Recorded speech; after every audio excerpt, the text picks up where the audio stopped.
Quand la recherche en santé nécessite-t-elle un examen éthique? Le bien-être des personnes et les progrès en matière de santé dépendent dans une large mesure de la recherche, qui permet de développer de nouvelles technologies, des vaccins et des remèdes.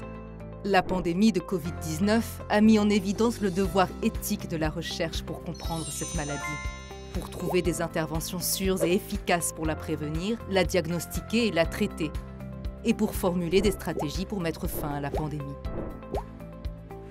La recherche est toute activité biomédicale, comportementale, épidémiologique ou de sciences sociales qui recueille des données et les analyse systématiquement dans le but de développer des connaissances généralisables.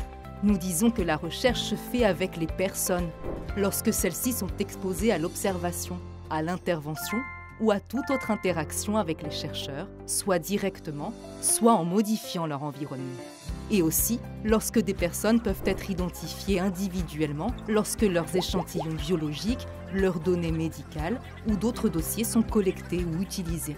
Toute recherche impliquant des personnes doit être examinée par un comité d'éthique de la recherche avant le début de la recherche, afin de s'assurer qu'elle est menée de manière éthique et que les participants sont protégés. La recherche ne nécessite pas d'examen éthique si elle n'implique pas de personnes. Par exemple, si elle n'utilise que des données publiques qui ne permettent pas de les identifier. Les activités de santé publique qui ne sont pas de la recherche, comme la surveillance, ne nécessitent pas non plus d'examen éthique. Contrairement à la recherche, l'objectif de ces activités est de prévenir ou de contrôler les maladies pour le bénéfice direct de la population. Parfois, il peut être difficile de distinguer si une activité relève de la recherche ou non. En cas de doute, c'est le comité d'éthique qui décide. Nous bénéficions tous de la recherche impliquant des personnes.